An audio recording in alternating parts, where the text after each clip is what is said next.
Hello students, सभी एग्जामपुर कलम से क्रांति। मैं प्रीति आपका अपने परिवार एग्जामपुर में स्वागत करती हूँ। A very very good morning to all of you. बज चुके हैं सुबह के 9। स्वागत है आप सभी का ठीक सुबह 9 बजे की क्लास रीजनिंग खल्लास में।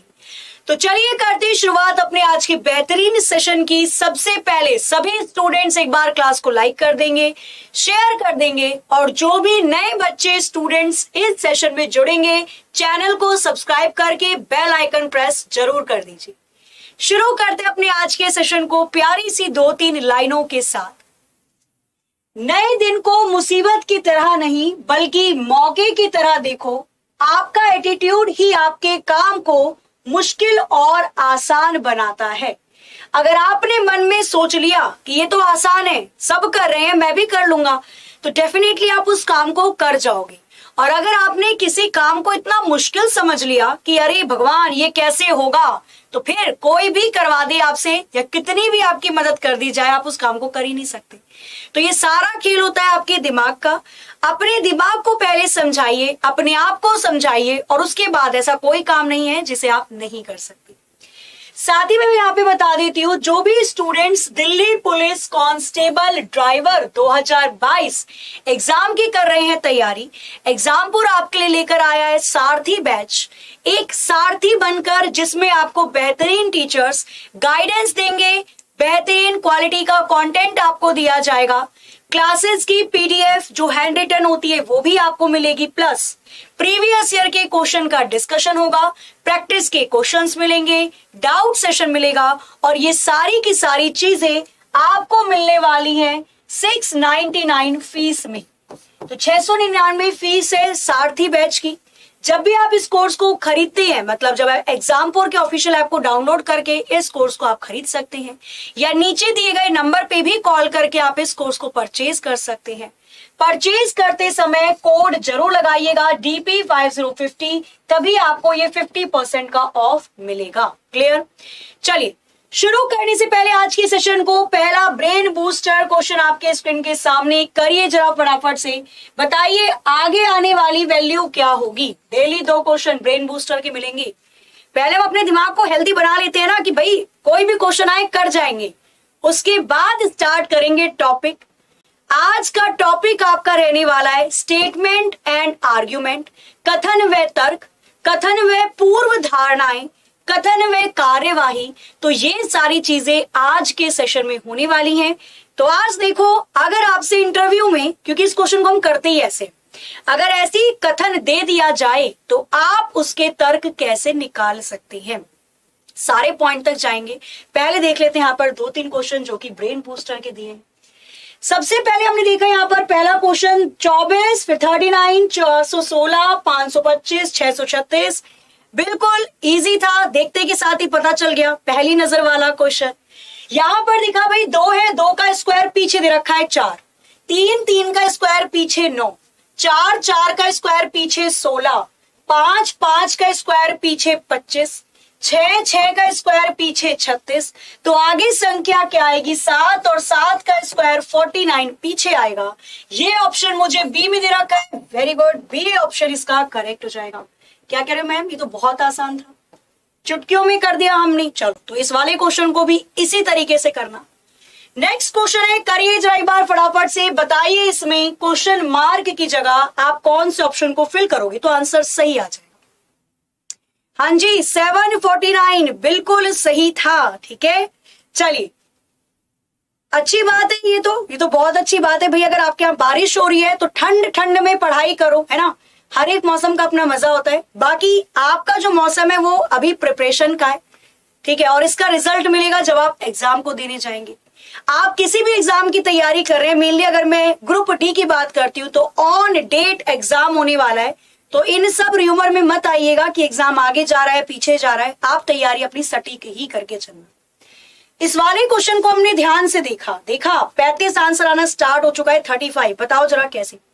40.5 वालों के लिए बिल्कुल सही भाई, आंसर सही आ रहा है। क्वेश्चन को कैसे करोगे? सबसे पहली चीज आपके दिमाग में आएगी कि मैम धीरे धीरे सीरीज चल रही है, इसका डिफरेंस निकाल लेते हैं।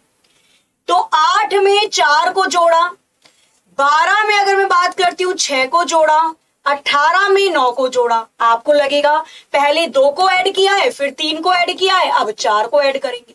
9 में 4 13 को जब आप 27 में जोड़ोगे तो ये तो 40 आ रहा है। उड़ी बाबा, काम ही नहीं बन रहा। 40 तो ऑप्शन में नहीं दे रखा, फिर कैसे कर सकते हो आंसर? इसका मतलब ये वाला पैटर्न तो बिल्कुल भी नहीं चल रहा है। फिर क्या हो रहा है इसके अंदर? जब आपको सीरीज पास पास नजर आती है और वहां पर डिफरेंस से कुछ भी नहीं निकल रहा, तो फिर आप उसके गुणे में मल्टीपल वाले क्वेश्चन के पैटर्न को फॉलो करेंगे। जैसे 8, 12, 18, 27 क्वेश्चन मार्क। मुझे इसमें एक चीज कॉमन दिखाई देगी कि भाई अगर मैं 8 का आधा कर लूं, 8 को मैं 12 कैसे बना सकती हूँ? 8 का आधा कर लूं और 3 की गुणा कर दूं। अगर मैं पहले 8 का आधा करके उसमें 3 की गुणा कर दूं, 8 का आधा 4, 4 तियां 12, 12 का आधा करके 3 की गुणा कर दो, 12 का आधा 6, 6 तियां 18, 18 का आधा करके 3 की गुणा कर दो, 18 का आधा 9, 9 तियां 27। ऐसे ही जब मैं 27 का आधा करके 3 की गुणा करूंगी तो क्या आएगा? 27 का आधा हो जाएगा 13.5, गुणा करनी है 3 की, 3 पंजे 15, 1 हासिल, 3 तिया 9 और 1 10, 1 हासिल, 3 एकम 3 और 1 4, 40.5 will be the right answer. Option A इसका करेक्ट आंसर हो जाएगा। क्या यही आया था?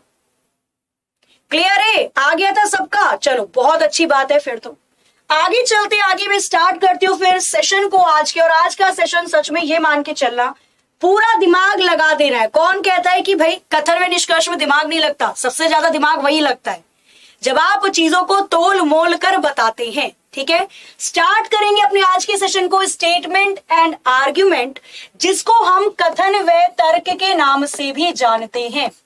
केवल कथन व तर्क नहीं, इसमें हम कथन व पूर्व धारणा भी करने वाले हैं।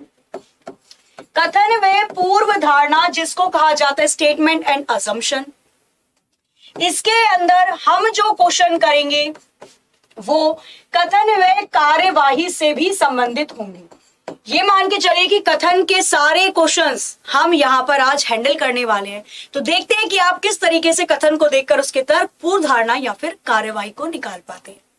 शुरू करते हैं क्वेश्चन नंबर 1 के साथ। सारे क्वेश्चंस आपके प्रीवियस ईयर के हैं। कुछ question group D, NTPC, RPF, railway protection force, SI, constable, हर एक चीज से रिलेटेड क्वेश्चंस यहां पर है। क्वेश्चन नंबर 1 आपके स्क्रीन पर ये रहा। पहचानिए और बताइए क्वेश्चन नंबर 1 के लिए कौन सा ऑप्शन करेक्ट हो जाएगा। करिए जरा इसको फटाफट से, करिए जल्दी से, बताइए यहाँ पे आंसर क्या हो जाएगा। बच्चा इंग्लिश हिंदी दोनों में है क्वेश्चन, ठीक है, बाइलिंगुअल है। क्वेश्चन दिया हुआ है यहाँ पर कथन व निष्कर्ष का क्वेश्चन है। और जब भी हम निष्कर्ष की बात करते हैं तो निष्कर्ष हमेशा वही निकाला जाता है जो कथन में दिया गया हो, 100%। एक छोटे बच्चे ने कहा सभी मिठाइयों में से लड्डू मेरे पसंदीदा हैं। छोटे बच्चे ने बोला सभी मिठाइयों में से लड्डू मेरे पसंदीदा है। क्लियर? इसका क्या निष्कर्ष निकाला जा सकता है? पहला, उसे अन्य कोई भी मिठाई पसंद नहीं है, या दूसरा, उनके लिए उपलब्ध एकमात्र मिठाई लड्डू ही है। बताओ जरा। तो पहली बात उसने बोला सभी मिठाइयों में से लड्डू मेरे पसंदीदा हैं। लड्डू मैं पसंद करता हूं, पर इसका मतलब ये नहीं कि उसे कोई भी अन्य मिठाई पसंद ना हो। केवल लड्डू की बात की गई है, तो हम इसकी तुलना अन्य से कैसे कर सकते? आगे, उनके लिए उपलब्ध एकमात्र मिठाई लड्डू ही है, ये भी गलत होगा, क्योंकि सभी मिठाइयों की बात की गई है, वहां पे केवल लड्डू नहीं रखा गया। तो यहां पर दोनों कैसे हो जाएंगे? गलत हो जाएंगे। ना तो पहले वाला सही और ना ही दूसरे वाला सही। आगे चलते हैं। नेक्स्ट क्वेश्चन, क्वेश्चन नंबर 2 आपके स्क्रीन पर ये रहा। करिए जरा फटाफट से, बताइए इसका आंसर भी। 15 क्वेश्चन है, 15 क्वेश्चन में पूरा चैप्टर आपका यहाँ पर कंप्लीट होगा। ठीक है, किसी भी जगह कोई भी डाउट लगता है डेफिनेटली आप पूछ सकते हैं। कथन दिया हुआ है और इसका भी निष्कर्ष दिया हुआ है। कथन को पढ़िए और फिर निष्कर्ष को पढ़िए। बताइए कौन सा निष्कर्ष कथन के हिसाब से सही हो जाएगा। करना जरा क्वेश्चन नंबर 2। क्वेश्चन नंबर 2 बताइए जरा इसको करके कौन सा ऑप्शन बिल्कुल करेक्ट होगा। कथन दिया हुआ है रामू ने श्यामू को कहा, क्या कहा? क्या तुम्हें नो पार्किंग का बोर्ड नहीं दिखता? गाड़ी यहां मत खड़ी करो। इसका निष्कर्ष क्या निकल सकता है? रामू को नो पार्किंग चिन्ह का मतलब पता है। शामू सड़क नियमों का पालन नहीं करता। देखो अब यहां पर क्या करोगे, रामू ने शामू को कहा क्या तुम्हें नो पार्किंग का बोर्ड नहीं दिखता? इसका मतलब रामू को पता है कि नो पार्किंग का मतलब गाड़ी यहां पे खड़ी नहीं करनी है। भाई जब मुझे पता होगा तभी तो मैं दूसरे को समझाऊंगी, बिना अगर मुझे ही नहीं कोई चीज पता तो मैं किसी सामने वाले बंदे को कैसे समझा सकती हूँ? तो जाहिर सी बात है रामू को नो पार्किंग का चिन्ह का मतलब पता है, तभी वो शामू को समझा रहा है कि भैया नो पार्किंग है, पुलिस उठा के ले जाएगी। क्लियर? उसके बाद शामू सड़क नियमों का पालन नहीं करता, बिल्कुल सही, तभी तो उसने नो पार्किंग की जगह ही अपनी गाड़ी पार्क कर दी। तो यहां पर दोनों के दोनों निष्कर्ष तर्क संगत होंगे, दोनों ही निष्कर्ष सही होंगे। Option B will be the right answer. मुझे बताना टोटल कितने सही हो रहे हैं आपके एट द एंड। क्लियर है? चलो आगे चलते। आगे क्वेश्चन ग्रुप डी के अंदर ही दिया गया कुछ इस प्रकार से, वक्तव्य दिया गया और उससे संबंधित उसके निष्कर्ष दिए गए। पढ़िए जरा इस वाले क्वेश्चन को भी और बताइए इसका आंसर क्या हो सकता है। सरकार ने एनसीईआरटी के वर्तमान पाठ्यक्रम में से 50% कम करने के लिए प्रस्ताव दिया था कि भाई जो पहले बच्चे एनसीईआरटी पढ़ते थे सिलेबस को 50% कम कर दो। इसका क्या निष्कर्ष निकलेगा? सरकार को विशेषज्ञों की एक समिति का गठन करना चाहिए जो गुणवत्ता को प्रभावित किए बगैर कम कर सके। ऐसा नहीं इंपॉर्टेंट चैप्टर ही गायब कर दे, ठीक है? तो गुणवत्ता को देखे और फिर चैप्टर को हटाए। दूसरा, पाठ्यक्रम में कमी इस प्रकार की जाए जिससे सभी छात्र परीक्षा में उत्तीर्ण हो जाएं। क्वेश्चन नंबर 3 के लिए कौन सा ऑप्शन करेक्ट होगा? करिए जरा, बताइए इसका आंसर क्या हो सकता है। तो हमने देखा सरकार ने एनसीईआरटी की वर्तमान पाठ्यक्रम में से 50% को कम करने का प्रस्ताव रखा। तो जाहिर सी बात है सरकार को विशेषज्ञ जिनको नॉलेज है कि कौन कौन से चैप्टर इंपॉर्टेंट होते हैं, हिस्ट्री में ये चीज बच्चे को पता होनी चाहिए। तो जाहिर सी बात है एक विशेषज्ञ की टीम बैठानी चाहिए ताकि इंपॉर्टेंट चैप्टर गायब ना हो जाए, वो चैप्टर गायब हो जिनका कोई मतलब ही नहीं है। लेकिन पाठ्यक्रम को इस क्रम से बनाए कि बच्चे पास हो जाए, मतलब बच्चे पास करने के चक्कर में सिलेबस को ही खत्म कर दें। हालांकि हो तो ऐसे रहा है, हमारे टाइम में थोड़ी ना ग्रेडिंग सिस्टम था, ये ऐसा थोड़ी ना था कि सब बच्चे ऐसे ही पास हो रहे हैं, है ना? अब तो 10th में मुझे लगता है बहुत ही कम बच्चे होंगे जो फेल होते होंगे। बट यहाँ पर बात केवल और केवल की गई है पाठ्यक्रम को कम करने की। बच्चे पास हो इसलिए सिलेबस कम करो, इसके बारे में ना तो हमें वाक्य में कहा गया और ना ही हम उसका निष्कर्ष निकाल सकते। यहाँ पर केवल पहले वाला निष्कर्ष सही हो जाएगा। Option D will be the right answer. आगे चलते हैं नेक्स्ट क्वेश्चन नंबर 4। ये बहुत इंटरेस्टिंग क्वेश्चंस होते हैं, डेफिनेटली होते हैं, ठीक है? क्लियर? इसको अच्छे से पढ़ के करोगे ना तो इससे ज्यादा इंटरेस्टिंग टॉपिक कोई नहीं लगेगा। अब देखो जैसे ये वाला है, देखते हैं आप कितना सोचते हो, आप अपने दिमाग को कितना आगे तक सोचने पे मजबूर कर देते हो। क्वेश्चन नंबर 4 देखिए, इसमें भी आपको दिया हुआ है कथन और उस कथन से संबंधित दिए हुए हैं निष्कर्ष। पढ़िए जरा और बताइए इसके लिए कौन सा ऑप्शन बिल्कुल करेक्ट हो जाएगा। करना जरा एक बार इसको जल्दी से।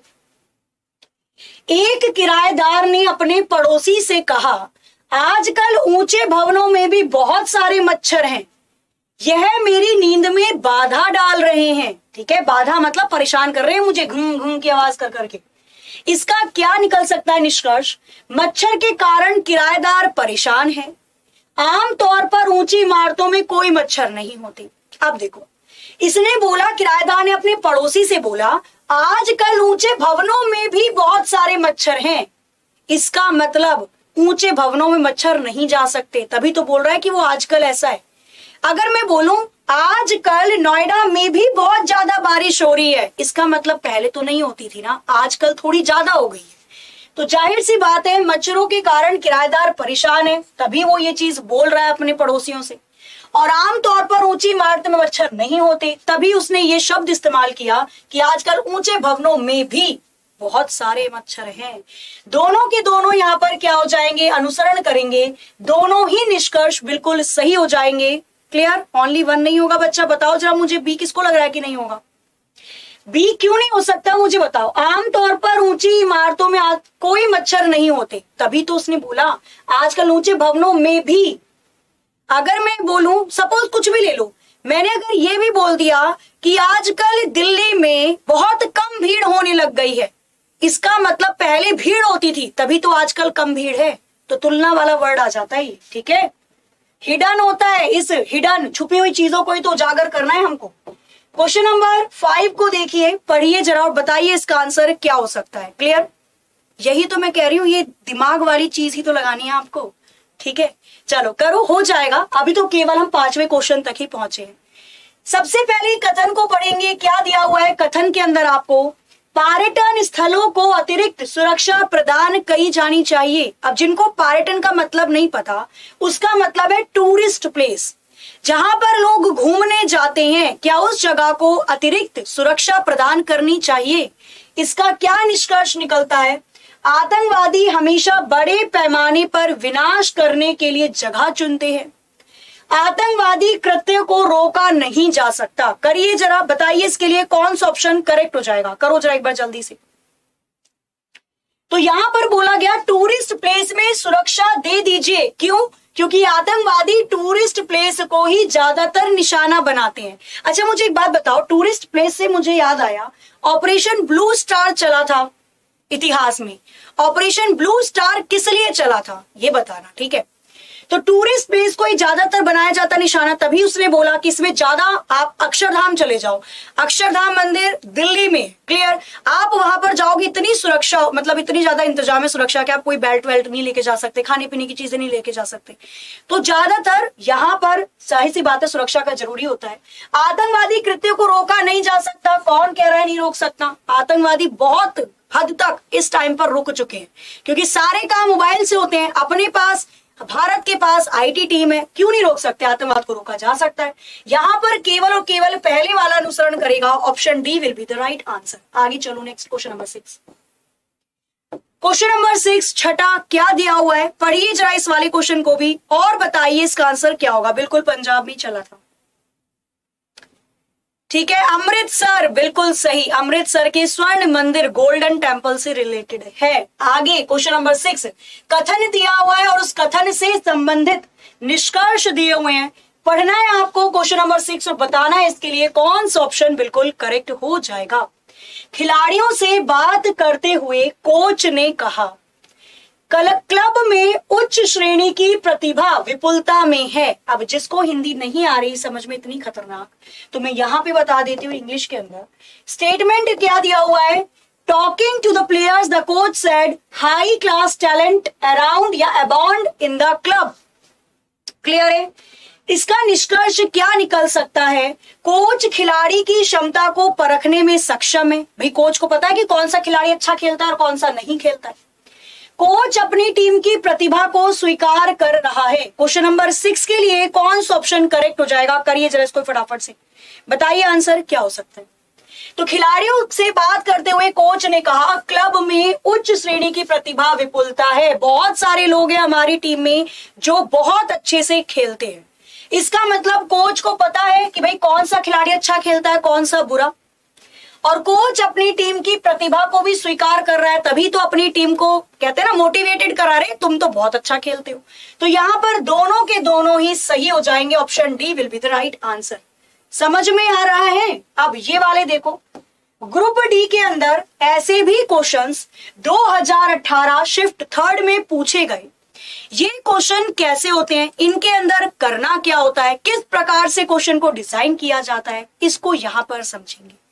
क्योंकि कुछ क्वेश्चन ऐसे होते हैं जो पहली बार आप एग्जाम में देखते हो, तो कम से कम 1 मिनट तो यही सोचने में लग जाता है कि इसके अंदर करना क्या है। तो अगर पहले से पता होगा तो टाइम नहीं लगेगा ज्यादा। करिए जरा क्वेश्चन नंबर 7, बताइए इसके लिए कौन सा ऑप्शन बिल्कुल करेक्ट हो जाएगा। करना जरा इसको, पढ़ो, बताओ क्या लग रहा है इसमें क्या होगा आंसर। पढ़िए जरा क्या दिया हुआ है, नाइट्रोजन एक गैस है, इस चैम्बर में गैस है। क्लियर, निष्कर्ष क्या निकल सकता है, इस चैम्बर में नाइट्रोजन गैस है। क्या ये निश्चित रूप से गलत है स्टेटमेंट, क्या ये बिल्कुल सही है, क्या ये हो सकता है कि ये सही हो या गलत हो, या फिर ये 100% गलत होगा। बताइए जरा क्या होगा इसका आंसर। बिल्कुल मे बी और मे नॉट बी। ये क्वेश्चन कैसे होते हैं, आपको 2 कथन दे दिए जाएंगे और एक निष्कर्ष दिया जाएगा। बताना है आपको कि वो निष्कर्ष 100% गलत है, 100% सही है, सही और गलत दोनों हो सकता है, या फिर दोनों में से कुछ भी नहीं हो सकता है।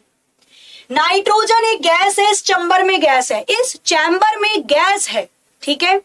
इस चैम्बर में क्या नाइट्रोजन गैस होगी? मुझे नहीं पता, मुझे बस इतना बोला गया कि भाई नाइट्रोजन एक गैस है, अगर मैं इसको इस तरीके से बनाऊं और इस चैम्बर में गैस है तो नाइट्रोजन उस चैम्बर में हो भी सकती है और नहीं भी हो सकती है। ये पॉसिबिलिटी है, संभावना है, हो सकता है नाइट्रोजन गैस उस चैम्बर में हो और ये भी हो सकता है कि नहीं हो। ना तो मैं 100% इसको गलत बता सकती और ना ही मैं 100% इसको सही बता सकती। क्लियर? आगे चलते हैं, नेक्स्ट इसी प्रकार के क्वेश्चन को देखते हैं। आगे चलिए, नेक्स्ट क्वेश्चन है आपका क्वेश्चन नंबर 8। पढ़िए जरा और बताइए क्वेश्चन नंबर 8 के लिए कौन सा ऑप्शन करेक्ट हो जाएगा। गैस चैम्बर किससे रिलेटेड है? इतिहास में कौन सी घटना को गैस चैम्बर दर्शाता है? गैस चैम्बर किससे संबंधित है? कुछ कुछ याद आता है गैस चैम्बर के बारे में सुनते के साथ ही? नहीं आता है तो अभी याद आएगा। क्वेश्चन नंबर 8, कश्मीर पृथ्वी का स्वर्ग है। सच में स्वर्ग है। कभी कश्मीर जाना, सिलेक्शन हो जाएगा, सिलेक्शन के बाद तो फैमिली ट्रिप करना आप लोग, है ना। कश्मीर सच में, खैर ये तो चलो बोला है कथन में इसने, कश्मीर पृथ्वी का स्वर्ग है। क्या इसका निष्कर्ष निकलेगा? कश्मीर सबसे सुंदर स्थान है या कश्मीरी लोग सबसे अच्छे लोग होते हैं? क्वेश्चन नंबर 8 के लिए कौन सा ऑप्शन यहां पर करेक्ट हो जाएगा? करिए जरा, बताइए इसका आंसर क्या हो सकता है। तो कश्मीर पृथ्वी का स्वर्ग है। स्वर्ग का मतलब होता है जो सबसे शांत, सबसे प्यारी जगह होती है, उसको स्वर्ग कहते हैं। नहीं, आप लोग बहुत गर्मी में हो, बारिश हो जाए, अच्छा मौसम है, आपको लगेगा वाह क्या स्वर्ग है। कोई भी सिचुएशन स्वर्ग हो सकती है जो अच्छी हो। यहां पर कश्मीर की बात की गई है, इसलिए इसका मतलब कश्मीर सबसे सुंदर स्थान है, तभी तो उसको स्वर्ग का दर्जा प्राप्त हुआ। लेकिन कश्मीरी लोग सबसे अच्छे होते हैं इसलिए कश्मीर स्वर्ग होगा, ये नहीं कहा जा सकता। कश्मीर जगह है, वो अपनी जगह की वजह से स्वर्ग बनेगा। कश्मीरी लोगों की बात हमसे कथन में नहीं कही तो हम इसका निष्कर्ष नहीं निकाल सकते। केवल और केवल पहले वाला यहाँ पे तर्क संगत होगा। Option A will be the right answer. क्या कह रहे हो मैम? दूसरा भी सही है, कश्मीरी लोग गोरे गोरे होते हैं, वो भी अच्छे होते हैं। कश्मीरी लोग की बात नहीं की गई तो आप कैसे कर सकते हो? ठीक है, भावनाओं में नहीं बहना। क्वेश्चन नंबर 9 को देखेंगे। पढ़िए जरा इसका कथन और बताइए इस कथन के हिसाब से कौन सा निष्कर्ष यहां पर बिल्कुल सही हो जाएगा। पढ़िए जरा क्वेश्चन को, बताइए इसका आंसर क्या होगा। बिल्कुल भाई, ओनली 1 इसका बिल्कुल करेक्ट आंसर होगा। क्लियर? करिए जरा नेक्स्ट क्वेश्चन, पढ़िए जरा और बताइए इसके लिए कौन सा ऑप्शन बिल्कुल करेक्ट होगा।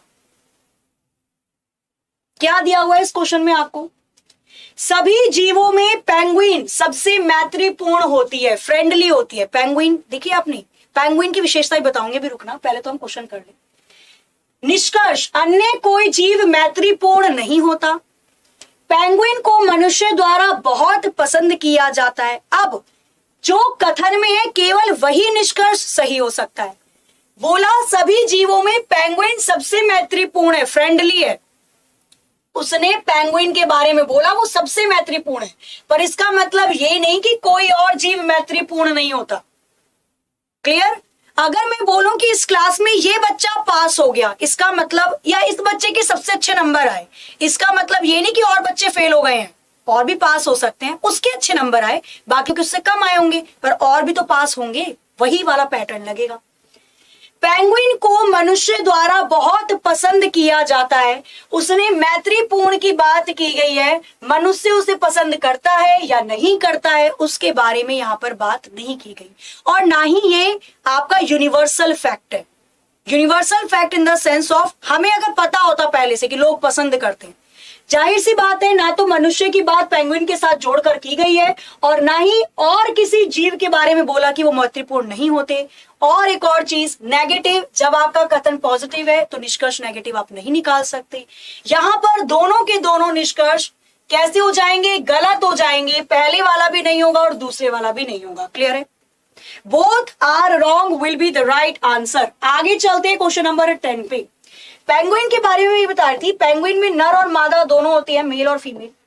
तो जब पेंगुइन के बेबी होते हैं ना, तो पेंगुइन का जो मेल होता है, मतलब जो पापा होते हैं, पापा बच्चों की करते हैं रक्षा और मम्मी जाती है खाना लेने।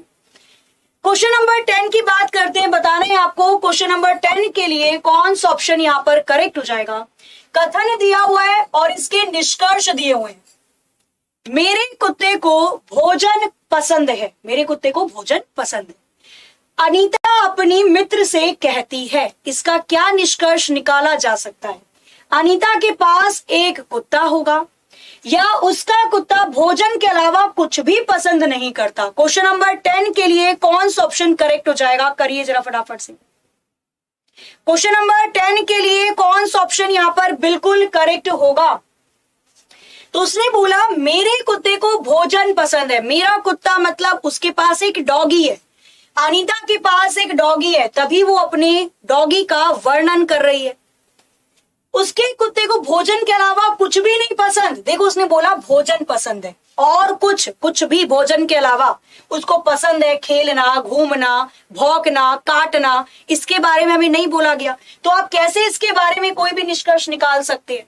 यहां पर केवल और केवल पहले वाला ही निष्कर्ष अनुसरण करेगा। Option D will be the right answer. आ रहे हैं समझ में या नहीं आ रहा है। इसे और करो कथन निष्कर्ष, फिर कथन और तर्क चलेगा। ठीक है, अभी हम कथन निष्कर्ष कर रहे हैं। कथन निष्कर्ष का केवल एक ही रूल होता है और वो रूल क्या होता है कि निष्कर्ष आप उसी को सही करोगे जो कथन में दिया हुआ है। जो बात कथन में कही गई है केवल उसी का निष्कर्ष सही होगा, बाकियों को गलत माना जाता है। ठीक है, क्वेश्चन नंबर 11, 11 पढ़िए जरा, बताइए इसका आंसर क्या होगा। करना जरा इसको फटाफट से। क्वेश्चन नंबर 11 के लिए कौन सा ऑप्शन यहां पर बिल्कुल करेक्ट हो जाएगा। एक फिल्म देखने के बाद लीला ने कहा मैं अपने सभी दोस्तों को इस फिल्म को देखने का सुझाव दूंगी।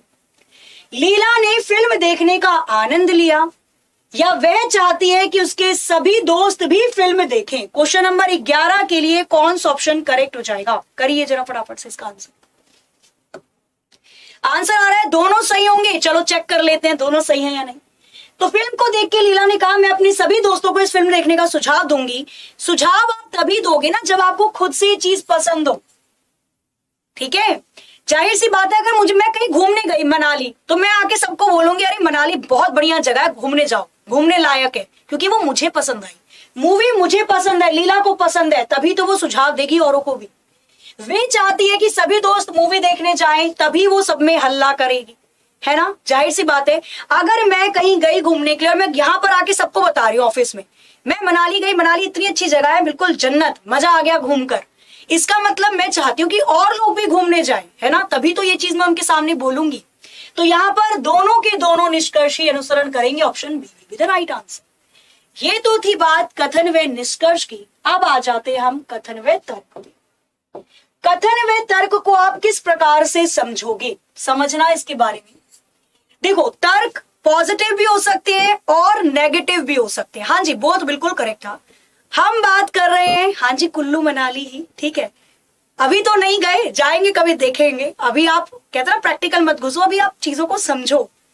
हम बात कर रहे हैं कथन में तर्क की। तर्क पॉजिटिव भी हो सकते हैं और नेगेटिव भी हो सकते हैं। ठीक है, देखो कैसे, पहले मैं समझा देती हूँ, बाकी आप लोग आंसर करना। जैसे घर में नहीं होता, आर्ग्यूमेंट होती है घर में। सपोज करो कि आपके कॉलेज में फेयरवेल पार्टी है, ठीक है, और फेयरवेल सबको पसंद है भाई, फ्री में खाना मिलता है, जाओ खा के आओ, डांस वांस करो, मौज मस्ती करो, और क्या ही करना होता है। कॉलेज में फेयरवेल पार्टी है और बहुत तेज बारिश हो रही है। अब आप क्या कहोगे अपने घर में, मम्मी पापा बैठे हुए हैं, आपने बोला मुझे जाना है, फेयरवेल है, पार्टी है मेरी। मम्मी कहेंगी मत जा, बारिश हो रही है, परेशान हो जाएगा, कोई साधन नहीं मिलेगा। पापा कहेंगे जा बेटा जा, जी ले अपनी जिंदगी। तो जिसका तर्क आपको सबसे ज्यादा वैलिड लगता है, जिसको आप मान सकते हो, वो तर्क स्ट्रांग होता है। इस तरीके से होता है। पार्लियामेंट में देखो, संसद में कितने मुद्दे उठते हैं, क्लियर, अग्निवीर को लेकर कि क्या ये सही है भाई, 4 साल तक काम करवाओ, उसके बाद उनके काम के अकॉर्डिंग उनको किसी और पोस्ट पे डालो, बाकी जो अच्छा करे उनको कंटिन्यू रखो। तो क्या ये वैलिड है? अब किसी ने इस पे पॉजिटिव तर्क दिया होगा, किसी ने नकारात्मक, जिसका मजबूत होगा वो माना गया। इस तरीके से होता है। ठीक है, करिए जरा इस वाले क्वेश्चन को भी, बताइए इसका आंसर क्या हो जाएगा। करना जरा एक बार जल्दी से, कथन व तर्क का क्वेश्चन है ये, करिए जरा एक बार जल्दी से, बताइए यहाँ पे आंसर क्या होगा। आना स्टार्ट हो चुका है, चलो देख लेते हैं। 5 सितारा रेटिंग वाला एयर कंडीशनर खरीदना अच्छा है। मतलब अगर आप एसी लेने जा रहे हो तो एसी 5 स्टार वाला एसी खरीदना अच्छा होता है, ये इसने कथन में बोला। अब इसके क्या तर्क निकल सकते हैं? हाँ, इसमें या इससे बिजली बचाने में सहायता मिलती है, जाहिर सी बात है भाई। 5 सितारा वाला एसी खरीदोगे तो ये तो इन्वर्टर के साथ होगा, आपकी बिजली बच जाएगी, घर में इतने बिल नहीं आएंगे एसी के। नहीं, ये महंगा होता है। अब समझना इसके तर्क को। अगर आप 5 स्टार वाला एसी खरीदने जा रहे हो, 2 व्यक्ति खड़े हो गए कि खरीद लो बिजली बचाएगा, और दूसरा कह रहा ना ना ये महंगा है। कहते ना सस्ता रोए बार बार, महंगा रोए एक बार। तो कौन सी चीज मजबूत लग रही है, दोनों, पहली या दूसरी? तो जाहिर सी बात है पहला तर्क ज्यादा मजबूत है। कोई चीज महंगी है इसलिए ना खरीदें, बेशक वो चीज बाद में पैसे बचाएगी। तो यहां पर कौन सा तर्क मजबूत लगेगा? बिल्कुल 5 स्टार वाला एसी ले लीजिए, क्योंकि वो आपकी बिजली बचाने में मदद करता है, बिजली का बिल कम आता है। ठीक है, क्या कह रहे हो? हम तो सस्ता खरीदेंगे और क्या कहते हैं, तार डालेंगे, बिजली चुराएंगे, ऐसा मत करना। ठीक है, ये सारी बातें आपकी रिकॉर्ड होती हैं। पता चला सरकार के पास चली गई और पड़ गया वहीं पर छापा। क्वेश्चन नंबर 13 पढ़िए जरा, बताइए इसका आंसर क्या होगा। जो रेंटल एसी लगते हैं ना, मैं आपको सच्चाई बताती हूँ, हॉस्टल वगैरह की जो रेंटल एसी लगते हैं ना, घरों में नहीं जो एसी लगा देते, आप रूम लेकर कहीं रह रहे हो और एसी लगवा दिया आपने किराए, इतना बिल आता है उस एसी का, और वो चलता भी एकदम डिब्बे की तरह है, क्योंकि वो इतने बार यूज हो चुका है ना। पूरी सर्विस तो उसकी निचुड़ चुकी है, कुछ बचा नहीं उसके अंदर, और जो बचा होता है वो हम लोग यूज कर लेते हैं। तो डेफिनेट सी बात है भाई, जितना महंगा खरीदोगे उतना ज्यादा आराम लंबे समय तक होता है। चलिए करते हैं क्वेश्चन नंबर 13 पढ़िए जरा, बताइए क्वेश्चन नंबर 13 के लिए कौन सा ऑप्शन यहां पर बिल्कुल करेक्ट हो जाएगा। करना जरा इसको फटाफट से करें। क्या बोला है इसके अंदर आपसे? इस रेस्टोरेंट में सबसे अच्छा हॉट एंड सोर सूप मिलता है। किसी रेस्टोरेंट की बात हो रही है, उसने बोला किसी व्यक्ति ने कि इस रेस्टोरेंट में सबसे अच्छा सूप मिलता है। ठीक है, गर्मा गर्म खट्टा मीठा सूप मिलता है। इसका क्या निष्कर्ष निकल सकता है? अन्य रेस्टोरेंट में भी सूप मिलता है, क्या ये सही है? इस रेस्टोरेंट में मिलने वाला सूप दुनिया का सबसे अच्छा सूप है। अब समझना इसके बारे में। इस रेस्टोरेंट में सबसे अच्छा सूप मिलता है, ये तभी बोला जाएगा जब और भी रेस्टोरेंट में सूप मिलते होंगे। अगर मैं आपसे बोलूं, इसको ना प्रैक्टिकल समझा करिए, अगर मैं आपसे बोलूं रक्षाबंधन आ रहा है, ऑनलाइन शॉपिंग करनी है, आप अम्मा की दुकान वाली वेबसाइट से शॉपिंग करो, आपको बेस्ट क्वालिटी का सामान मिलेगा। इसका मतलब और कोई जो ऑनलाइन फैसिलिटीज देती है शॉपिंग की, अगर वहां से करोगे तो वहां पे बेकार मिलेगा। या और भी ऑनलाइन शॉपिंग के आपके पास ऑप्शन है, तभी तो मैं बात कर रही हूं अम्मा की दुकान के बारे में। तो जाहिर सी बात है और भी रेस्टोरेंट है जहां पर सूप मिलता है, तभी बोला गया कि इस रेस्टोरेंट में सबसे अच्छा सूप मिलता है। पर आप इसका कंपेयर पूरी दुनिया से नहीं कर सकते, क्योंकि वो पूरा दुनिया भ्रमण करके नहीं आया और ना ही उसने बोला है कथन में। बात हो रही है निष्कर्ष की, जो चीज कथन में बोली केवल वही सत्य होगी, उसके अलावा दिमाग नहीं लगाना है। तो दुनिया की बात नहीं कर रहा वो, इसलिए हम दुनिया वाला कंपैरिजन तो नहीं कर सकते, केवल और केवल पहले वाला अनुसरण करेगा। Option D will be the right answer, D इसका करेक्ट आंसर हो जाएगा। अच्छा, 1-2 क्वेश्चन मैं देती हूं आपको कथन में निष्कर्ष के, जो इनइक्वालिटी के अंदर आते हैं। करोगी? हाँ जी बिल्कुल। अब मैं यहां पर देती हूं कुछ क्वेश्चंस आपको कथन व निष्कर्ष के ही इनइक्वालिटी के केस में। सपोज करो आपको कथन दिया गया कुछ इस प्रकार से, सपोज कथन दिया गया आपको कुछ इस प्रकार से और इसका निष्कर्ष दे दिया कुछ ऐसा। मैंने ये आपको एक बार बताया भी था, अगर भूल गए तो कोई दिक्कत नहीं, मैं दोबारा बता दूंगी, लेकिन फिर मत भूलना। यहां पर देखो, अगर इस क्वेश्चन को कुछ इस प्रकार से मैं लिख दूं और दूसरा मैंने लिख दिया कुछ इस प्रकार से, मुझे बताइए कि इनमें से कौन सा निष्कर्ष सही होगा। बताना जरा एक बार फटाफट से करके। बिल्कुल, बहुत सारे क्वेश्चन, अभी फिक्र क्यों कर रहे हो, अभी तो आधा ही घंटा हुआ है, अभी अपने पास टाइम भी है और क्वेश्चंस भी बहुत सारे। अगर मैंने आपको ये कथन दिया और इसका ये निष्कर्ष दिया, तो मुझे आप ये बताओ कि इस कथन को देखते हुए कौन सा निष्कर्ष बिल्कुल सही होगा। तो ये सबसे प्यारा क्वेश्चन होता है आपका, पहला सही होगा। अरे ध्यान से देखो इसे, ऐसे क्वेश्चन को कैसे करेंगे, घबराना मत, क्योंकि अच्छा क्वेश्चन है। सबसे पहले देखो, इसका मतलब समझना कि भाई दरवाजा खुला है, दरवाजा खुला है तो ये वाला व्यक्ति इसके घर में घुस सकता है, और इसका मतलब हो जाएगा कि इधर की तरफ से अगर मैं इसकी नजर से देखूं तो डब्लू तो टी के घर में घुस जाएगा, लेकिन अगर मैं टी की नजर से देखूं तो टी की तरफ से तो दरवाजा बंद है, टी डब्लू के घर में नहीं घुस पाएगा। बस इतना पैटर्न है, अब इसको फॉलो कर लेते हैं। निष्कर्ष चेक करो, डब्लू की तरफ से दरवाजा खुला है तो डब्लू की नजर से देखो, क्या डब्लू टी के घर में जा सकता है? तो डब्लू की तरफ से ही देखेंगे, डब्लू की तरफ से तो दरवाजा बंद है, इसका मतलब डब्लू टी के घर में नहीं घुस सकता। आप इसको इस तरीके से करो, एंजॉयमेंट के साथ करो। क्लियर? एम के तरफ से देखेंगे, क्योंकि यहां से हमें ग्रेटर देन वाला साइन दिखाई दे रहा है कि एम ग्रेटर देन है टी से, तो हम इसको लॉजिकल बनाकर सीखेंगे चीजों को। भाई एम को टी के पास जाना है, क्या एम की तरफ से दरवाजा खुला है टी के घर के लिए? क्या एम टी के घर जा सकता है? एम की नजर से देखो, बिल्कुल भाई डोर ओपन है, एम टी के पास जा सकता है। यहां पर केवल दूसरे वाला सही होगा, ओनली सेकंड बिल्कुल करेक्ट हो जाएगा। क्लियर है? यहां पर केवल और केवल दूसरे वाला ही बिल्कुल सही होगा। अगर मैं इसी क्वेश्चन को थोड़ा सा और घुमा कर दे दूं, फिर आप कैसे करोगे, करके बताओगे जरा मुझे। अगर मैं इस क्वेश्चन को थोड़ा सा और बना देती हूं तो इसको करके बताना एक बार। ठीक है, ये आपको एक कथन दिया गया और दूसरा कथन दिया गया आपको कुछ इस प्रकार से।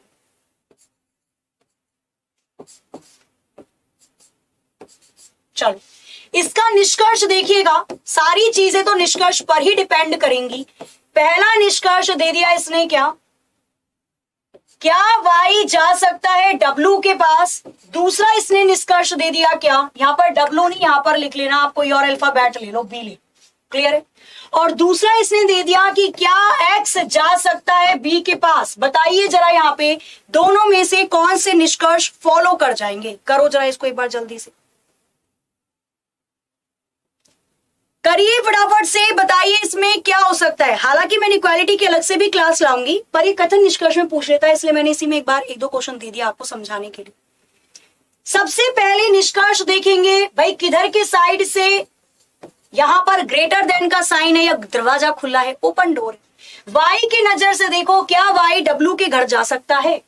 वाई और डब्लू मुझे कहां दिखाई दे रहे हैं? ये दिखाई दे रहे हैं, तो वाई जा सकता है टी के यहां, क्योंकि दरवाजा खुला है वाई की नजर से देखा तो, और टी जा सकता है डब्लू के यहां। ना रे ना, टी डब्लू के पास नहीं जा सकता, क्योंकि टी की तरफ से दरवाजा हो गया है बंद।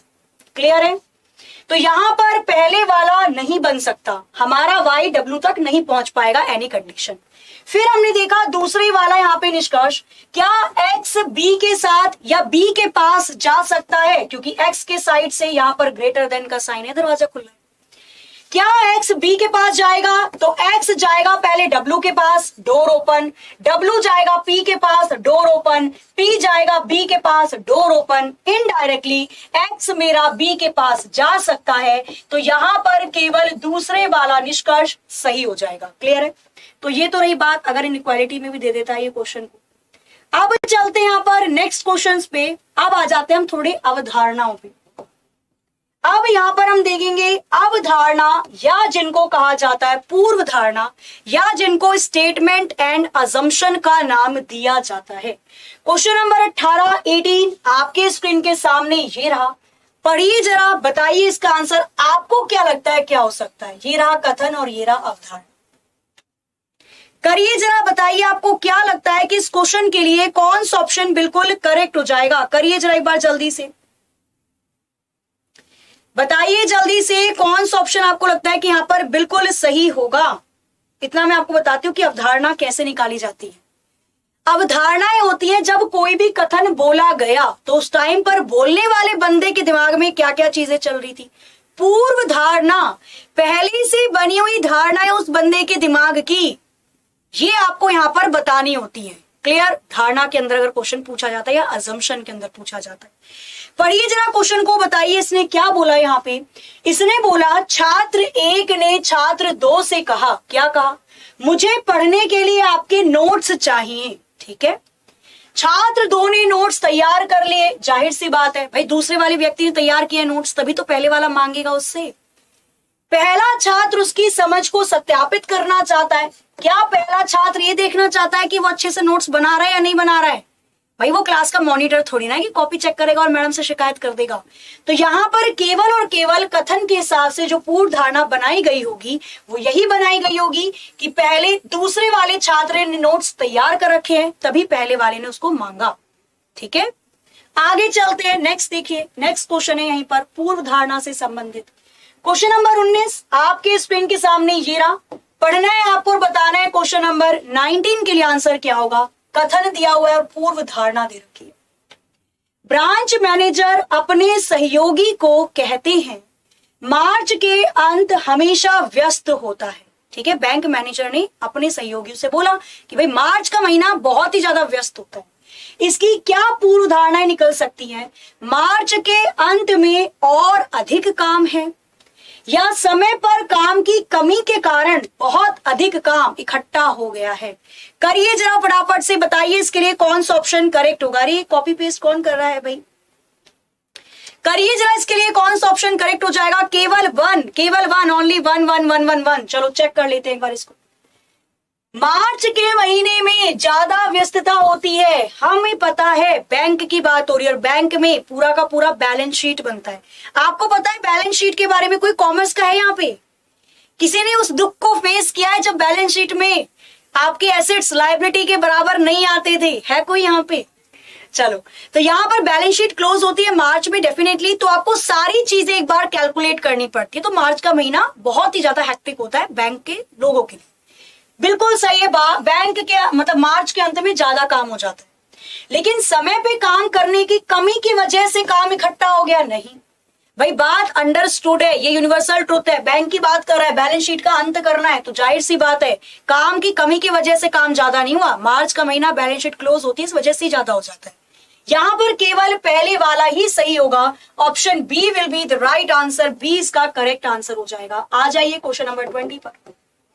क्वेश्चन नंबर 20, क्वेश्चन नंबर 20 आपके स्क्रीन पर ये रहा। पढ़ना है आपको और बताना है इसका आंसर क्या होगा। करिए जरा, युक्ति दे रखी है और उस युक्ति से संबंधित पूर्व धारणाएं आपको दी हुई हैं।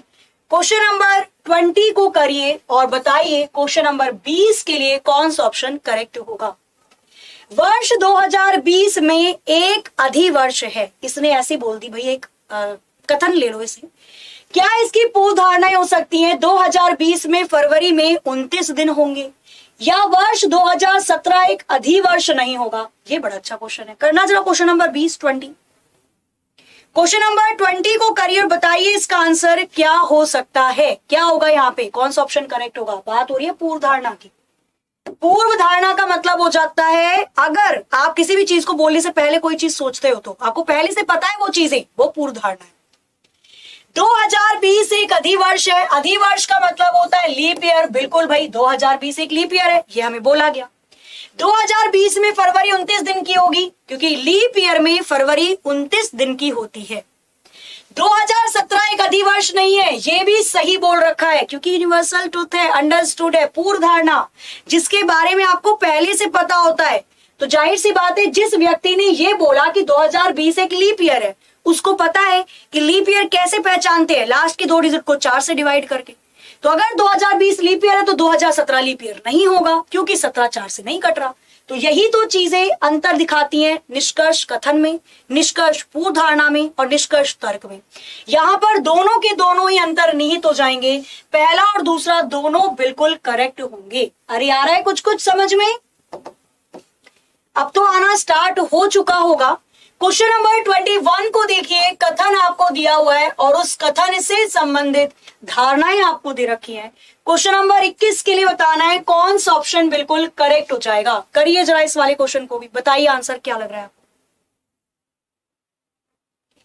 करिए फटाफट से, बताइए यहाँ पे क्वेश्चन नंबर 21 के लिए कौन सा ऑप्शन बिल्कुल करेक्ट होगा। करिए जरा इसे भी जल्दी से और बताइए इसका आंसर आपको क्या लगता है कि क्या हो सकता है। करें। एक मां ने अपनी बेटी को बताया जंक फूड पर टूट पड़ना मोटापे के कारणों में से एक है। जंक फूड किसे कहते हैं? जो हम सब बहुत खाते हैं, खाना नहीं चाहिए। Junk food pizza, burger, chow mein, chilli potato और क्या क्या होता है, बहुत सारी चीजें हैं, गोलगप्पे, क्रैक्स, नटखट, पता नहीं जो जो खाते हुए सब जंक फूड होते हैं। क्लियर है? तो एक माँ अपनी बेटी को समझा रही है कि जंक फूड पर टूट पड़ना मोटापे के कारणों में से एक है। जाहिर सी बात है, जंक फूड से मोटे होते हैं, ठीक है। इसकी क्या धारणाएं निकल सकती हैं कि जंक फूड से मोटापा होता है। बिल्कुल भाई, मम्मी को पता है जंक फूड से मोटापा होता है, तभी तो समझा रही है मत टूट पड़ जंक फूड पे। दूसरा धारणा, रीता और गीता माँ और बेटी है। अब देखो, धारणा बनती है कथन से। माँ अपनी बेटी को समझा रही है, मुझे नहीं पता मम्मी का नाम क्या है और बेटी का नाम क्या है, तो मैं कैसे बता दूं कि रीता मम्मी और गीता मम्मी है, रीता मम्मी और गीता बेटी है। तो यहां पर केवल और केवल पहली ही अवधारणा बनाई जा सकती है। Option A will be the right answer. आगे चलते हैं नेक्स्ट क्वेश्चन नंबर 22 पर। क्वेश्चन नंबर 22 आपके स्क्रीन के सामने ये रहा। पढ़िए जरा फटाफट से, बताइए क्वेश्चन नंबर 22 के लिए कौन सा ऑप्शन करेक्ट हो जाएगा। सेम 22 में भी कथन दी हुई है और इस कथन से संबंधित अवधारणाएं दी हुई हैं। पढ़िए जरा, बताइए फटाफट से इसका आंसर क्या हो सकता है। बिल्कुल, जंक फूड सेहत के लिए खतरनाक हानिकारक होता है, ठीक है। करिए जो इस वाले क्वेश्चन को भी बताइए यहाँ पे कौन सा ऑप्शन बिल्कुल करेक्ट हो जाएगा। क्वेश्चन नंबर 22 के लिए कौन सा ऑप्शन बिल्कुल सही है, करिए इसे। चलो, क्वेश्चन दिया हुआ है, पूरे परिवार के लिए स्वास्थ्यवर्धक खाना पकाने का तेल एक विज्ञापन में दिखाए। आप चलते फिरते कहीं गए, आपको कहीं पोस्टर मिला, उस पे लिखा हुआ था, विज्ञापन का मतलब एडवर्टाइजमेंट, चाहे पेपर में किया हो चाहे पोस्टर लगवाए हो, कि पूरे परिवार के लिए स्वास्थ्यवर्धक खाना पकाने वाला तेल। आपने ये कहीं लिखा हुआ देखा एडवर्टाइजमेंट, विज्ञापन। क्या धारणा निकलेगी कि बाजार में खाना पकाने के अन्य तेल भी मतलब मौजूद है, उपलब्ध है, या किसी भी व्यक्ति के लिए परिवार का स्वास्थ्य प्राथमिकता होता है। सपोज करो मैंने कोई कंपनी खोली ना, मैंने मोबाइल फोन बनाने की कंपनी खोली, मैंने एप्पल वालों से बात करी कि भैया थोड़ा सा भेज दो, मैं यहाँ पे खोलना चाह रही हूँ कंपनी। मैंने कंपनी खोली और अगर मैं विज्ञापन करूंगी तो मैं विज्ञापन ऐसा ही करूंगी कि लोग खरीदने पर मजबूर हो जाए। आपने देखा नहीं है, मैंने पता कितना खतरनाक खतरनाक विज्ञापन देखा है। एक ऐसा विज्ञापन था कि हमारे यहाँ से टीवी ले जाओ, अगर टीवी 2 साल में खराब हो गया तो मुझे जिंदा जला देना, मतलब कुछ समथिंग ऐसे करके लिखा हुआ था। ये विज्ञापन था, है ना। तो विज्ञापन में लोग कुछ भी लिखते हैं। तो यहाँ पर भी बात की गई है अगर कि भाई परिवार के स्वास्थ्यवर्धक खाना पकाने वाला तेल है, इसका मतलब हर व्यक्ति अपने परिवार को स्वस्थ देखना चाहता है, तभी तो स्वास्थ्य वाला तेल खरीदेगा, वरना उसको लिखने की क्या जरूरत थी विज्ञापन पे। दूसरा, बाजार में खाना पकाने के अन्य तेल है, बिल्कुल तभी विज्ञापन देना पड़ा। एक लौती चीज होती तो विज्ञापन देने की क्या ही जरूरत थी। तो बाजार में और भी तेल है, इस वजह से उसने विज्ञापन निकाला और लोग स्वास्थ्य अपने घर वालों को देखना चाहते हैं, इसलिए उसने स्वास्थ्यवर्धक तेल लिखा। तो यहाँ पर दोनों के दोनों ही पूर्व धारणाएं बिल्कुल सही हो सकती हैं। क्लियर है भाई, विज्ञापन ऐसे ही तो निकालोगे कि लोग उस चीज को लेने के लिए मजबूर हो जाएं। टीवी में देखो कैसे कैसे विज्ञापन आते हैं, सामान अच्छा ना हो पर विज्ञापन ऐसा बन जाता है कि आपको लगता है एक बार कि चलो एक बार ट्राई करना चाहिए, इसे भी क्या है। क्वेश्चन नंबर 23 आपके स्क्रीन के सामने, यहां पर भी आपको दिया हुआ है कथन और इस कथन से संबंधित दी हुई है अवधारणा। करिए जरा फटाफट से, बताइए इसका आंसर क्या होगा। हाँ, लोगों ने इसको कोचिंग में भी यूज किया था, ठीक है, पकड़ तो लेते हो, देखते तो आप भी हो सारी चीजें। चलिए करिए जरा इस वाले क्वेश्चन को, बताइए इसका आंसर क्या होगा। एक बच्चा बोल रहा है कि मैम किसी ने जिंदा जलाया था क्या। तो मतलब आप क्या सोच रहे हो, मैं विज्ञापन पढ़ के चली गई थी टीवी लेने के लिए, मेरे पास मोबाइल फोन है, वो टीवी से बढ़िया काम कर रहा है। चलो क्वेश्चन नंबर देखना है 23, बताना है इसका आंसर। क्या बोला गया कथन के अंदर, मुझे भोजन पकाना पसंद है, मैं एक शेफ बनना चाहता हूं।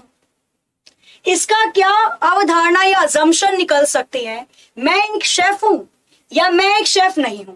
मुझे बताओ, अगर कोई व्यक्ति बोलता है कि मैं डॉक्टर बनना चाहती हूं, तो इसका मतलब वो डॉक्टर नहीं है, तभी तो वो डॉक्टर बनना चाहती है। अगर कोई व्यक्ति कुछ नहीं है तभी तो कहेगा। मैंने अगर बोला कि भाई मुझे फॉरेन जाना है, मैं फॉरेन जाना चाहती हूं, इसका मतलब मैं गई नहीं हूं ना अभी तक। तो बंदा यहाँ पर शेफ बनना चाहता है, इसका मतलब वो अभी शेफ नहीं है। अगर वो शेफ होता तो वो ये क्यों बोलता। यहाँ पर केवल दूसरे वाला ही अंतर्निहित करेगा। Option C will be the right answer. C इसके लिए बिल्कुल सही हो जाएगा। चलें आगे, next question number 24। Question number 24 पढ़िए जरा, बताइए इसका आंसर क्या होगा। इस तरीके के क्वेश्चन ही आते हैं कथन, निष्कर्ष और पूर्व धारणा के अंदर। बात करते हैं क्वेश्चन नंबर 24 की। कथन दिया हुआ है और इससे संबंधित धारणाएं दी हुई हैं। पढ़ना है आपको, बताना है इसके लिए कौन सा ऑप्शन करेक्ट हो जाएगा। अपने रुपयों को 3 गुना करें, ये वही है एक का डबल वाला है ना। चलो, तो अपने रुपए को 3 गुना करें, किसी होर्डिंग पर ये लाइन लिखी हुई थी या ये टैगलाइन लगी हुई थी। इसकी क्या पूर्व धारणाएं निकाली जा सकती है? आश्वासन भरोसेमंद नहीं है, या फिर लोग तेजी से पैसा कमाना चाहते हैं। करिए जरा इसका भी बताइए, इसके लिए कौन सा ऑप्शन बिल्कुल करेक्ट हो जाएगा। क्या लग रहा है आपको इसके लिए कौन सा ऑप्शन सही होगा? कहीं लिखा हुआ देखा आपने कि अपने रुपए को 3 गुना करें, तो जाहिर सी बात है लोग तेजी से पैसा कमाना चाहते हैं। विज्ञापन क्यों करोगे और कैसा करोगे? क्योंकि जाहिर सी बात है लोगों को पैसे कमाने की जल्दी चाहिए, लोग चाहते हैं कि एकदम से करोड़पति बन जाए। तो यहां पर तभी लिखा गया कि 1 का 3 गुना करें। लेकिन आश्वासन भरोसेमंद नहीं है, इसके बारे में नहीं कहा जा सकता। यहां पर बात ना तो आश्वासन की गई, ना ही ये बोला कि मुझ पे भरोसा करो या ना करो, वो तो एडवर्टाइजमेंट है। ठीक है, हो सकता है वो कर भी दे 1 का 3, लेकिन यहां पर जब बात ही नहीं की गई आश्वासन या भरोसेमंद की, तो हम इसको इमोशनली अटैच नहीं करेंगे। यहां पर केवल दूसरे वाला ही सही हो जाएगा। ओनली सेकेंड, दूसरे वाली अवधारणाएं बिल्कुल करेक्ट हैं। आगे क्वेश्चन नंबर 25 यहां क्वेश्चन रेलवे प्रीवियस ईयर की मैं इसलिए लेकर आती हूं ताकि आपको पता हो कि इसका पैटर्न क्या रहने वाला है। ठीक है, बहुत ज्यादा भयंकर नहीं देता वो। यूपी अगर आप करते हो यूपी पीसीएस वगैरह की तैयारी, वहां पर आती है। इन एग्जाम्स में इतनी ज्यादा नहीं देगा खराब। फिर देखिए कथन और धारणाओं वाला क्वेश्चन नंबर 25 आपके स्क्रीन पर ये रहा। पढ़िए जरा फटाफट से, बताइए क्वेश्चन नंबर 25 के लिए कौन सा ऑप्शन यहाँ पर बिल्कुल करेक्ट हो सकता है। मेज पर रखा कॉफी का कप बहुत गर्म है, कप में चाय है, कप टेबल पे है। क्वेश्चन नंबर 25 के लिए कौन सा ऑप्शन करेक्ट हो जाएगा? करिए जरा फटाफट से, बताइए इसका आंसर क्या हो सकता है। करो जरा एक बार जल्दी से। मेज पर रखा कॉफी का कप बहुत गर्म है, क्या होगा इसका आंसर? Both wrong. पिटाई नहीं कर दूं मैं? बोथ रॉन्ग क्यों कर रहे हो भाई? कॉफी का कप है, जब वो खुद बोल रहा है कि कॉफी का कप बहुत गर्म है, इसका मतलब कप में कॉफी होगी, तभी तो उसने बोला कॉफी का कप। इसका मतलब कप में चाय है? बिल्कुल नहीं। बेशक आप चाय लवर हो, पर उसने कॉफी पहले मेंशन कर दी, तो आप चाय नहीं जबरदस्ती डालोगे उसके कप में। कप टेबल पे है, बिल्कुल सही। मेज पर, अरे मेज को और टेबल को सेम नहीं बोलते, मेज और टेबल सेम नहीं होता। हाँ, मतलब मैं बोलूं मैं चेयर पे बैठी हूं तो मैं अलग जगह बैठी हूं, मैं कुर्सी पे बैठी हूं तो अलग बैठी हूं। टेबल और मेज दोनों सेम नहीं होता। हाँ, हालांकि यहाँ पे मेरे को दोनों जगह मेज लिखना चाहिए था, पर चलो आ भी गया। तो क्या टेबल और मेज सेम नहीं है? ठीक है, तो कप टेबल पे रखा है, तभी उसने मेज की तरफ इशारा करके बोला। यहां पर केवल दूसरे वाला अंतर्निहित करेगा। Option C will be the right answer. C क्या हो जाएगा इसका? बिल्कुल करेक्ट हो जाएगा। क्वेश्चन नंबर 26 आपके स्क्रीन पर ये रहा। पढ़िए जरा क्वेश्चन नंबर 26 को और बताइए इसके लिए कौन सा ऑप्शन बिल्कुल करेक्ट हो जाएगा। करना जरा इसको जल्दी से। कथन दी हुई है और इस कथन से संबंधित धारणाएं आपको दी गई हैं। ऐसे कई महान लोग हैं जिन्होंने हमारे देश की स्वतंत्रता के लिए अपने प्राणों की आहुति दी। ये तो खैर रियलिटी है। इसकी क्या धारणाएं बनती हैं? स्वतंत्रता के लिए किसी को बलिदान देना होगा। हम एक बार जीते हैं और एक ही बार मरते हैं। क्वेश्चन नंबर 26 के लिए कौन सा ऑप्शन करेक्ट हो जाएगा? करिए जरा फटाफट से, बताइए इसका आंसर क्या हो सकता है। करिए जल्दी से, फटाफट से बताइए इसके लिए कौन सा ऑप्शन बिल्कुल करेक्ट होगा। बात स्वतंत्रता की हो रही है, क्या हो सकता है इसका आंसर? अब धारणा दी हुई है कथन के अकॉर्डिंग। ऐसे कई महान लोग हैं जिन्होंने हमारे देश की स्वतंत्रता के लिए अपने प्राण की आहुति दी। लेकिन स्वतंत्रता के लिए किसी को बलिदान देना होगा, ये कोई मैंडेटरी तो नहीं है। स्वतंत्रता तभी मिलेगी, देखो भारत के केस में अलग है, मैं पहले बता रही हूं, इसको ना इमोशनली अटैच मत करना, गड़बड़ हो जाती है। नॉर्मल सोचो, क्या जरूरी स्वतंत्रता पाने के लिए आपको बलिदान देना होगा? आप मरोगे तभी आप आजाद होगे, ये जरूरी तो नहीं है ना, कहीं लिखा तो नहीं हुआ है ना। हमारे केस में हुआ क्योंकि अंग्रेज बहुत खतरनाक थे और अच्छा हुआ कि इनको ऐसे ऐसे लोग मिले भारतीय कि जिन्होंने इनको इनके छक्के छुड़ा दिए, एक तरीके से आगे तक इनको पहुंचा दिया, फिर आगे इनको मजबूरन करना पड़ा में आजाद। लेकिन ये मैंडेटरी नहीं है कहीं कि आपको आजादी के लिए बलिदान ही देना होगा। हम एक बार जीते एक बार मरते हैं, ये यूनिवर्सल ट्रूथ है, लेकिन इसका कोई लेना देना कथन से तो नहीं नजर आ रहा। हम एक बार जीते एक बार मरते हैं, यूनिवर्सल ट्रूथ है। अगर ये निष्कर्ष में आता तो मैं सही कर देती, लेकिन धारणा की बात की गई है। क्या ये चीज बोलने से पहले ये चीज माइंड में आई होगी कि भाई स्वतंत्रता के लिए लोगों ने आहुति दी, क्योंकि वो एक बार जीते एक बार मरते हैं, उन्होंने सोचा कि चलो मर जाते हैं, एक बार तो जीते एक बार मरते हैं। तो जीने मरने का रिलेशन कथन से संबंधित तो नहीं नजर आ रहा, इसलिए यहाँ पर दोनों ही गलत हो जाएंगे, अंतर्निहित। पहले वाला और दूसरे वाला दोनों ही गलत होंगे, फर्स्ट एंड सेकंड दोनों गलत हो जाएंगे। क्वेश्चन नंबर 27 की बात करते हैं। बताइए जरा फटाफट से, क्वेश्चन नंबर 27 के लिए कौन सा ऑप्शन यहाँ पर बिल्कुल करेक्ट हो जाएगा? क्लियर करिए जरा जल्दी से आंसर। बिल्कुल भाई, अगर सेशन अच्छा लगता है तो सेशन को लाइक कर दिया कीजिए, ठीक है। क्लास अच्छी कर दिया मतलब लाइक कर दिया कीजिए क्लास, अगर आपको अच्छी लगती है तो। क्वेश्चन नंबर 27 आपको क्या दिया हुआ है? कथन दिया हुआ है और इससे संबंधित दी हुई है धारणाएं। पढ़िए जरा, बताइए इसका आंसर क्या होगा। शाम को मच्छरों के काटने से बचना चाहिए, ये कथन है। इसकी क्या धारणा निकलेगी? दिन में मच्छर नहीं काटते, शाम को काटने वाले मच्छर संभवतः हानिकारक हो सकते हैं। क्वेश्चन नंबर 27 के लिए कौन सा ऑप्शन करेक्ट हो जाएगा? करिए जरा इसका आंसर, बताइए क्या हो सकता है। क्वेश्चन नंबर 27 के लिए कौन सा ऑप्शन यहां पर बिल्कुल करेक्ट होगा? करीम देखो, कथन हमें दिया हुआ है शाम को मच्छरों के काटने से बचना चाहिए। हमें वो क्यों बचा रहा है शाम को मच्छरों से काटने से? क्योंकि शाम को जो मच्छर काटते हैं वो हानिकारक होते हैं, तभी तो वो बचा रहे हैं हमसे। अगर कोई गाड़ी आ रही है रोड पे, मैं कह रही हूं कि अभी मत क्रॉस करो रोड को, क्योंकि जाहिर सी बात है, मुझे पता है कि गाड़ी आ रही है, क्रॉस करोगे तो हो सकता है कि इधर उधर कुछ ना कुछ गलत हो जाए, तभी तो मैं रोकूंगी। अगर वो शाम को मच्छर काटने से बचा रहा है आपको कि मतलब बच जाओ, क्योंकि शाम को मच्छर जो काटते हैं वो हानिकारक होते हैं। बात हो रही है शाम की, तो हम दिन को क्यों इसके अंदर लेकर आ रहे हैं? बात शाम की है, शाम के मच्छरों की बात की है, तो आप दिन में मच्छर काटते नहीं काटते, उससे कोई लेना देना है ही नहीं हमारा। तो यहां पर केवल और केवल दूसरे वाला ही नहीं तो होगा, option C will be the right answer. Clear है? और पता है आपको, मच्छर जो काटते हैं वो मादा होती है या नर होते हैं? मतलब मच्छर काटते हैं आपको या मछली काटती है? जो मच्छर काटते हैं वो मेल होते हैं, फीमेल होती हैं? जो मच्छर आपको काटते हैं, ठीक है, जिनसे डेंगू वगैरह हो जाता है, वो मेल है फीमेल कैटेगरी के होते हैं? क्वेश्चन नंबर 28, ये वाला क्वेश्चन रहने वाला है आपका आज का होमवर्क, जिसका आंसर आप सभी लोग ऑफलाइन कमेंट करके जरूर देंगे। और क्या सोचते हो आप जरूर बताना मुझे इसके बारे में। साथ ही में एक और क्वेश्चन है जो मैं आपको दे रही हूं, थोड़ा ध्यान से करना है इस वाले क्वेश्चन को। बताना है आपको 100 साल में कितने बार 29 तारीख आती है? 100 साल में कितने बार 29 तारीख आती है? साथ ही में एक और क्वेश्चन दे दूं, लगातार 4 वर्ष में